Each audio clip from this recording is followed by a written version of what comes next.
Bonjour à toutes et à tous, j'espère que vous allez bien. On se retrouve pour une première vidéo pour parler un petit peu des finales qui n'ont pas encore commencé et qui vont commencer la semaine prochaine. Et je voulais commencer par une petite vidéo sur potentiellement un petit peu ce qu'il faudra regarder dans l'attaque de Boston.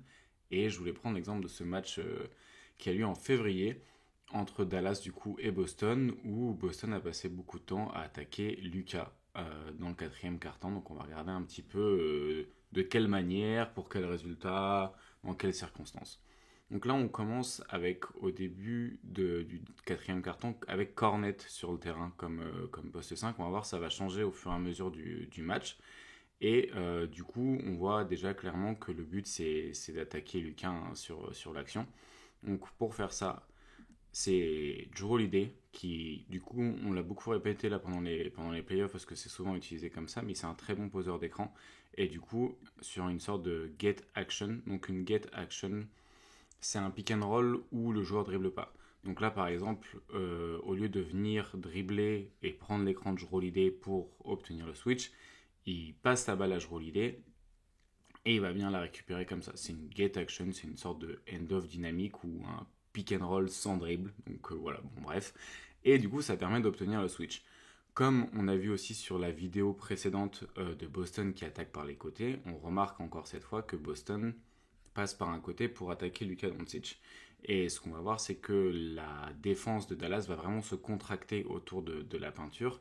Et c'est un peu le problème avec Cornet, justement, ça génère ce truc-là d'avoir au lieu qu'ils soient 5 à étirer la défense, ils sont que 4 parce que Cornet, il a pas de menace au shoot et du coup, il peut pas étirer la défense. Et en plus, c'est pas vraiment une menace verticale, donc bon, c'est pas vraiment une menace tout court, quoi.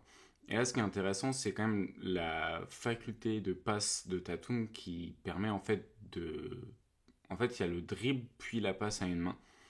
Ce dribble, cette qualité de handle qu'il a lui permet quand même d'aller plus loin, proche du panier. Donc la défense se contracte encore plus autour de lui. Et là maintenant, là ce qui passe, qui n'était pas disponible avant, est disponible. Et vu qu'il a progressé à la passe, il peut trouver White pour 3 points ouverts. Donc on voit déjà un petit peu ce qui se met de manière en place stratégique avec du coup, malgré un mauvais spacing parce que Cornet est présent sur le terrain, comment ils arrivent un petit peu en attaquant Lucas à s'offrir des tirs intéressants. Et là, vu qu'ils ont remarqué que Dallas défendait pas vraiment Cornet s'il n'était pas dans l'action, ils le mettent dans l'action. Du coup, 2 actions d'affilée, on va avoir des high pick and roll avec Luke Cornet.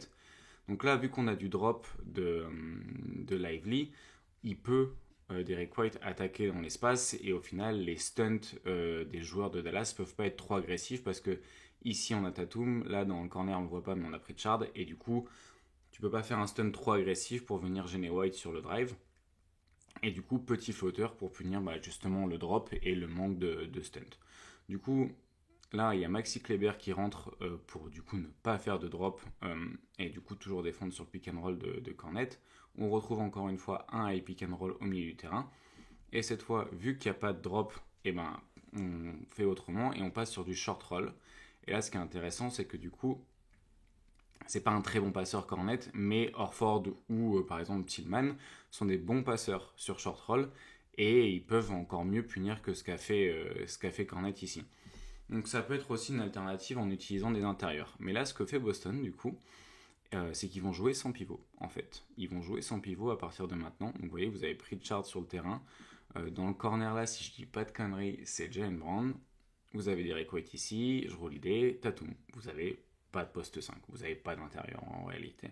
Et ça va permettre du coup de continuer d'attaquer Luka, mais dans un meilleur spacing. Donc là, on a clairement une attaque du coup de Luka qui va pas tout de suite marcher. Et la deuxième du coup tentative de Boston qui va jouer beaucoup d'isolation, c'est de passer encore une fois par les côtés pour jouer sur des isolations où les joueurs peuvent pas venir en aide. En réalité, là, Tim Hardaway Jr., il est un peu sur une île et s'il n'arrive pas à arrêter Jalen Brown tout seul, ce qui est dans la NBA actuelle très difficile d'arrêter des joueurs aussi bons, entre guillemets, au scoring de manière individuelle parce que ils sont devenus tellement forts les joueurs NBA et puis l'arbitrage aussi ne permet pas toujours de contenir un attaquant et du coup là il n'y a pas d'aide possible. Luka est un peu trop préoccupé par le tir de Pritchard au début, et du coup, Jalen Brown peut enfoncer Tim Hardaway Jr. au cercle. Hop, on repart du coup sur une attaque de mismatch. Cette fois, on fait et Kyrie et Luka dans le mix, comme ça on est sûr d'avoir deux cibles. Donc on obtient la première cible avec Tatum sur un écran du coup loin du ballon de Pritchard pour Tatum avec du coup Pritchard qui est défendu par Kyrie. Donc là on a le premier switch qui est là. Donc là si vous voulez vous avez un pick and roll défendu par Luka et Kyrie Irving. Vous avez deux cibles. Donc en gros là dans tous les cas il n'y a pas de bonne solution. Là vraiment il y a des bonnes situations dans la vie et des mauvaises situations. Ça c'est une situation de merde par exemple. Et du coup il switch quand même pour pas concéder le décalage et pas laisser Tatum tout seul au post-up, mais de toute façon la position est prise. Et ça c'est un truc que Boston va essayer de continuer de faire le plus souvent possible, c'est de mettre des fautes à Lucas parce que s'ils arrivent à obtenir le switch et à le forcer dans une position au post-up, ça peut être hyper intéressant d'obtenir des fautes. Et là encore une fois, on va demander de vider un côté. Regardez Derek White. Allez hop les gars, on dégage, on va tout à droite. Le but, encore une fois, c'est d'avoir un côté vide potentiellement pour pouvoir attaquer Lucas. Donc là, la balle va aller à Jalen Brown, ça va un peu casser le flow de l'action parce que du coup, il y a Derek White qui vient faire un pin down pour Tatum, mais du coup, au final, qui est pas utilisé. Mais encore une fois, le joueur qui est défendu par Lucas, et ben, si l'horloge tourne, il l'attaque tout simplement sur isolation. Donc là, on voit que l'attaque se met pas en place correctement. Ok, pas de souci. Et ben, ballon au joueur qui est défendu par Derek White et on l'attaque. C'est pas forcément toujours la meilleure solution. Et vouloir attaquer un mismatch à répétition, ça peut casser un peu le flow de l'attaque. Et là, c'est ce qu'on a vu. Là, on est sur une sortie de temps mort, donc on peut voir que du coup, Joe Mazzulla et Derek White parlent et du coup donnent des indications. Et là, voilà, en fait, je pense qu'ils ont compris que le système qu'ils voulaient mettre en place au moment du temps mort avait plus lieu d'être parce qu'en fait, ils ont passé, du côté de Dallas, ils ont passé Doncic sur Jalen Brown. Au lieu de le cacher, ils ont dit, on va le mettre sur Jalen Brown parce que du coup, tu mettrais pas Doncic sur Tatum, mais Jalen Brown est un moins bon joueur que Tatum et du coup tu dis si on met Luka Doncic sur Jalen Brown, potentiellement ils vont continuer à attaquer avec des isolations de Jalen Brown sur Doncic et peut-être que ce sera pas aussi efficace que ça. Donc là en fait on peut voir clairement sur le côté, ça vaudrait presque le coup de faire un zoom, mais voilà, il y a Joe qui lui dit regarde dans le corner Loulou, en fait Jalen Brown il est défendu par Luka.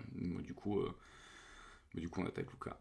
Voilà, c'est pas très compliqué, hein. Vraiment, il y a pas, là, c'est pas une masterclass tactique, hein. C'est juste, on continue d'attaquer le même.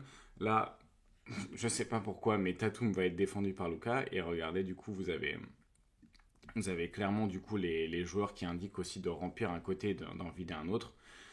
Du coup, je crois là, ça va être Derek White et Tatum qui vont dire aux gars, genre là, il y a Tatum qui dit, vas-y, allez tous de ce côté-là, parce que Luka, la cible est ici, donc vas-y, Loulou, allez chercher du miel là-bas, moi je vais sur mon côté, hop là, vas-y maintenant tu m'envoies le ballon, et ensuite tu t'attaques en isolation. Et là encore une fois, on profite vraiment des progrès à la passe de Tatum. En réalité, je pense que c'est là où les Wolves ont eu beaucoup de mal parce qu'ils n'avaient pas de joueurs pour faire des skip passes. Et potentiellement, Tatum a la capacité de le faire parce qu'il a la longueur et la progression à la passe. Donc sur ces schémas agressifs là où vraiment Dallas vient boucher la raquette, dans un meilleur spacing, je pense qu'au-delà des joueurs qui ne peuvent pas faire des skip passes du côté des Wolves, ils avaient aussi pas de spacing. Et du coup, dans un bien meilleur spacing, et du coup, tu peux beaucoup plus profiter de ce genre d'action et t'offrir du coup des tirs ouverts à 3 points, ce que Boston raffole. Donc ils vont se faire plaisir. Là, nouvelle action pour attaquer Lucas, un écran de Jrue Holiday pour apporter Lucas à Tatum. Il y a une petite aide de Tim Hardaway Jr. et du coup, tir ouvert pour Jrue Holiday. C'est assez facile en vrai, la répétition des actions. Mais ça doit être d'ailleurs très fatigant pour Lucas d'être continuellement attaqué comme ça. Donc ça peut aussi jouer sur son. Vu qu'il est très utilisé en attaque et très mis en avant en défense, potentiellement sur une série de finale NBA qui arrive à la fin d'une saison où ils ont joué plus d'une centaine de matchs, ça peut être éprouvant quoi. Donc à voir comment il va répondre à ça. Là, il défend sur Jalen Brown et c'est encore une fois une isolation. Donc vraiment, là, je crois que j'ai presque pas coupé vraiment d'action de demi-terrain. Donc là, toutes les actions que vous avez vues depuis tout à l'heure, c'est vraiment les répétitions de ce qui s'est fait, pendant le quatrième quart-temps. Donc ils sont vraiment allés tout le temps attaquer Lucas. Et du coup, à voir s'ils vont continuer à faire ça dans le clutch ou même en début de match. Mais ce sera quelque chose d'assez intéressant à suivre. Et voir aussi du coup comment ils vont essayer de le protéger du côté de Dallas avec du pré-switch. Ou alors est-ce qu'ils vont vraiment genre boucher la raquette et laisser les joueurs de Boston les battre à 3 points. Donc voilà pour cette première vidéo sur la preview des finales. Et on se retrouve pour une prochaine vidéo bientôt. Je sais pas quand, mais bientôt.